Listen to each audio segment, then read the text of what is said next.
Good morning student, good afternoon and good evening.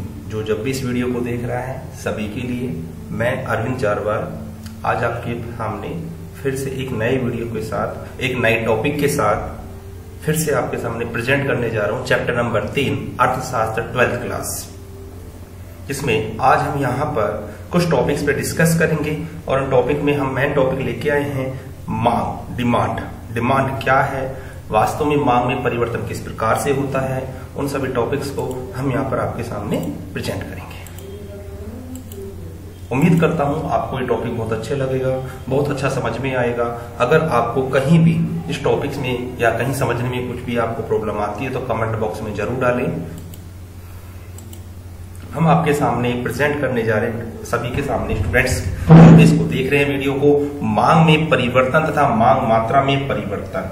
इससे पहले वाले वीडियो में हमने मांग नियम के बारे में चर्चा की थी। अब हम यहाँ पर आपको मांग मात्रा में किस प्रकार परिवर्तन होता है जब मांग में परिवर्तन देखने को मिलता है, ये सभी अच्छे से जानते हो। जब किसी वस्तु की कीमत में परिवर्तन होता है तो सिंपल सी बात है मांग में भी परिवर्तन होता है। लेकिन मांग में परिवर्तन किस प्रकार होता है, किस प्रकार मांग में परिवर्तन देखने को मिलता है, इन सभी बातों को लेकर हम यहाँ पर मांग मात्रा में परिवर्तन को डायग्राम के द्वारा या ये बोल सकते हैं कि ग्राफिक के द्वारा हम इसको समझने का प्रयास करेंगे। सबसे पहले हम टॉपिक पे चर्चा करते हैं कि जब मांग में परिवर्तन होगा तो मांग मात्रा में किस प्रकार परिवर्तन देखने को मिलेगा। जैसे कि फर्स्ट पॉइंट इसका, मांग में परिवर्तन, चेंज इन डिमांड। मांग में परिवर्तन से आशय वस्तु की कीमत के अतिरिक्त अन्य कारणों से मांग में बदलाव आने से लगाया जाता है। वास्तव में किसी वस्तु की कीमत में अचानक परिवर्तन आ जाए तो अन्य किसी कारण से मांग में जो परिवर्तन होता है, जो बदलाव होता है, उसे हम इस अवस्था में क्या होगा, मांग वक्र ऊपर या नीचे की ओर क्या होगा, विवर्तित हो जाता है, शिफ्ट हो जाता है, परिवर्तित हो जाता है, चेंज हो जा सकता है। हम ये बोल सकते हैं ऐसी स्थिति में वस्तु की मांग में परिवर्तन आय में परिवर्तन के कारण हो सकता है, उपभोक्ता की पसंद में परिवर्तन के कारण हो सकता है, या अन्य किसी कारण से भी हो सकता है। मूल्य इस स्थिति में अपरिवर्तित रहता है। मांग वक्र में जो परिवर्तन है वो दो प्रकार से हो सकता है। तो सिंपल सी बात है, यहाँ हम बोल सकते हैं कि मांग में परिवर्तन अन्य बातें स्थिर रहने पर वस्तु की कीमत में किसी प्रकार का कोई परिवर्तन ना हो और उपभोक्ता की आय में परिवर्तन देखने को मिले तो मांग मात्रा में भी परिवर्तन देखने को मिलता है।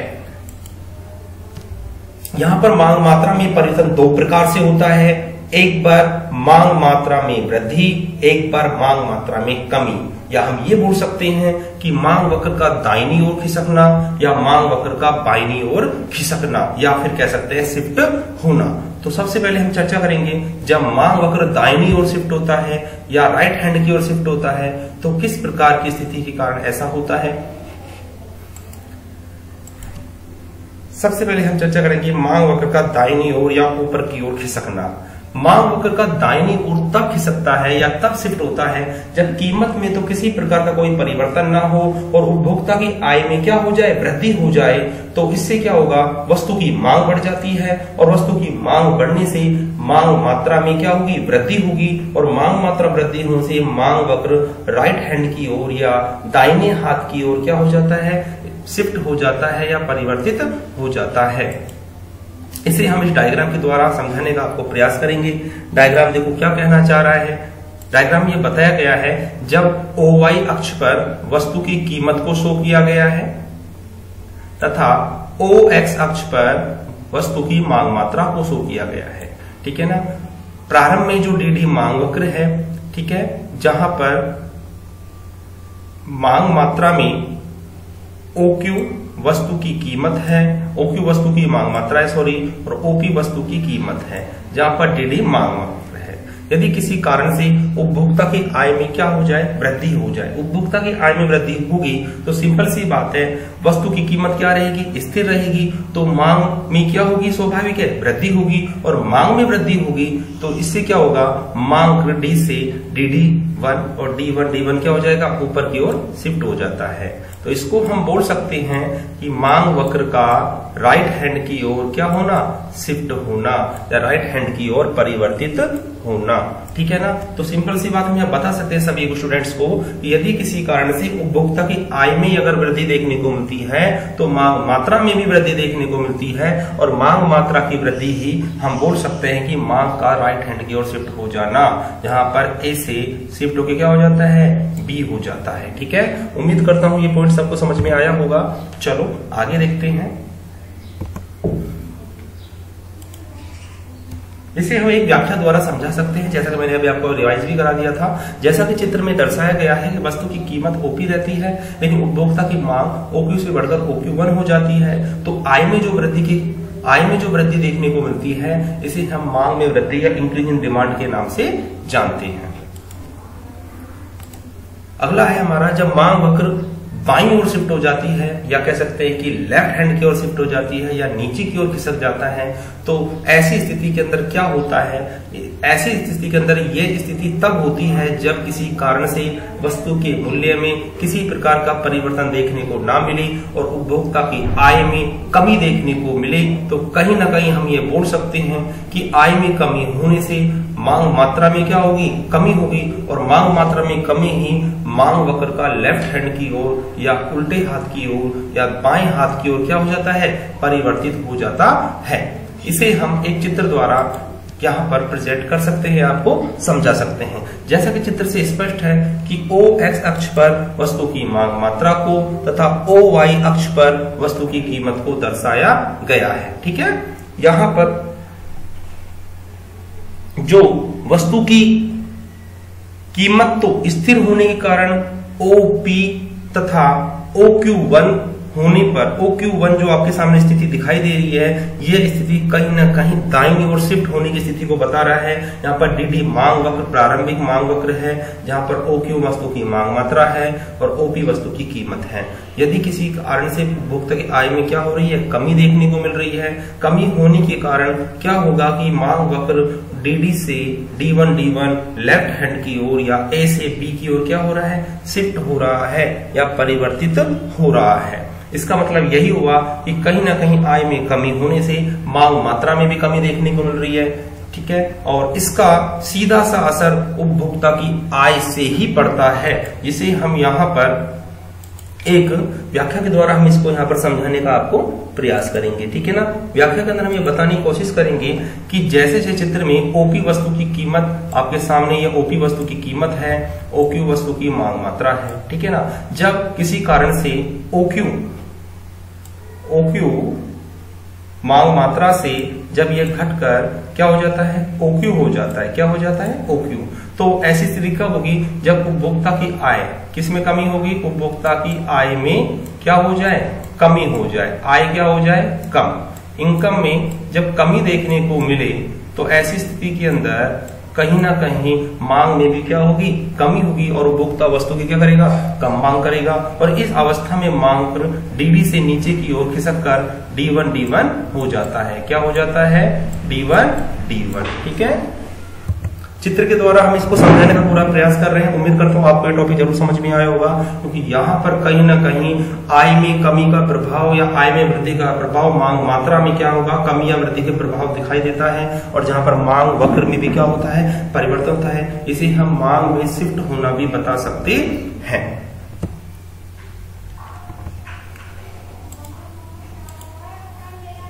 अगला है टॉपिक हमारा इसी के साथ जुड़ा हुआ टॉपिक है कि मांग मात्रा में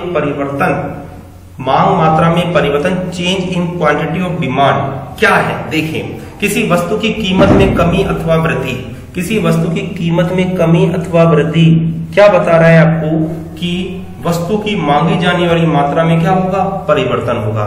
तो इसे एक ही मांग वक्र पर चलन के रूप में दिखाया जा सकता है, और इस प्रकार की स्थिति को हम बोलते हैं मांग विस्तार और मांग संकुचन।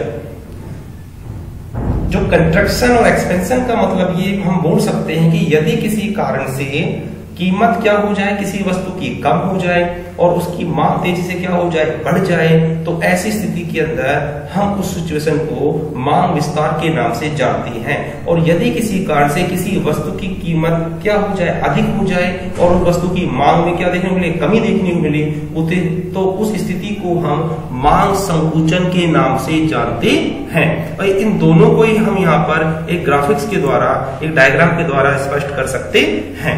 डायग्राम आपके सामने बिल्कुल प्रेजेंट किया गया है। इस डायग्राम में हम आपको ये बताने का प्रयास करेंगे कि वास्तव में मांग विस्तार क्या बता रहा है। मांग विस्तार के अंतर्गत आपको डीडी मांग वक्र आपको दिखाई दे रहा है। ये डीडी मांग वक्र जो है, ये कहने का इसका तात्पर्य यह है कि यदि किसी कारण से सपोज करो स्टार्टिंग में जो उपभोक्ता की जो मांग मात्रा है वो OQ है, ठीक है, और जो वस्तु की कीमत है वो क्या है, OP है, ठीक है। अगर किसी कारण से कीमत में क्या देखने को मिले, कमी देखने को मिले, OP से क्या हो जाए, वो OP1 हो जाए। जब कीमत में कमी होगी तो मांग मात्रा में क्या होगी, वृद्धि होगी, और मांग मात्रा कहीं ना कहीं OQ से बढ़ क्या हो जाएगा, OQ1 हो जाता है। और ऐसी स्थिति के अंदर जो डीडी डिमांड वक्र के अंतर्गत A से कहीं ना कहीं विस्तार स्थिति कहाँ होगी, B पॉइंट पे आएगी, ठीक है। और यहाँ पर क्या कहलाएगा, ये मांग विस्तार की स्थिति कहलाती है।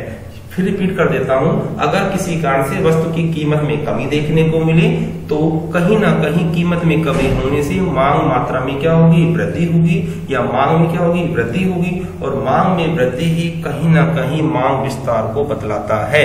जैसा कि चित्र में प्रारंभिक जो कीमत जब 50 रुपए है तो मांग मात्रा जो है वो 100 रुपए 100 इकाई है। यदि कीमत 50 से घटकर 30 रुपए हो जाती है तो मांग मात्रा 100 से बढ़कर 300 इकाई हो जाती है, या 300 इकाई देखने को मिलती है। इसे हम मांग विस्तार कहते हैं। इसके विपरीत मांग संकुचन, माना कि स्टार्टिंग के अंदर, शुरुआत के अंदर जो वस्तु की कीमत OP है या 30 रुपए है, तो उस समय जो मांग मात्रा है वो कितनी है, 300 इकाई है, ठीक है। और यदि किसी कारण से वस्तु की कीमत 30 से बढ़ के कितनी हो जाए, 50 रुपए हो जाए, तो ऐसी स्थिति के अंदर जो मांग मात्रा है वो घट के क्या हो जाएगा, 100 रुपए हो जाती है।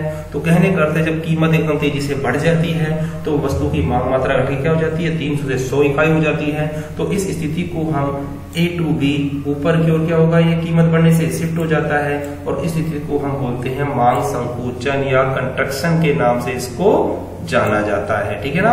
और मांग विस्तार को हम यहाँ पर एक्सपेंशन के नाम से जानते हैं। तो सिंपल सी परिभाषा है मांग विस्तार और मांग संकुचन, क्योंकि बोर्ड एग्जाम के अंदर सिंपल सा क्वेश्चन आता है, मांग विस्तार किसे कहते हैं, इसे चित्र द्वारा समझाइए, या मांग संकुचन किसे कहते हैं, इसे चित्र द्वारा समझाइए, या मांग में कमी या मांग में वृद्धि से, मांग में कमी या मांग में वृद्धि से अर्थव्यवस्था पे क्या प्रभाव पड़ता है, इसे समझाइए। तो इसे हम चित्र द्वारा समझा सकते हैं, ठीक है। इसे हम यहाँ पर एक व्याख्या के द्वारा और समझाने का आपको प्रयास करेंगे कि दोनों डायग्राम की जो व्याख्या है वो सिंपल सी है कि जब कीमत 50 रुपए थी तो मांग 100 इकाई थी, लेकिन जब कीमत घटकर 30 रुपए हो गई तो मांग बढ़कर 300 इकाई हो गई। यह मांग विस्तार कहलाता है। जब कीमत 30 रुपए थी तो मांग 300 इकाई थी। जब कीमत बढ़कर 50 रुपए हो जाती है तो मांग घटकर 100 इकाई हो जाती है।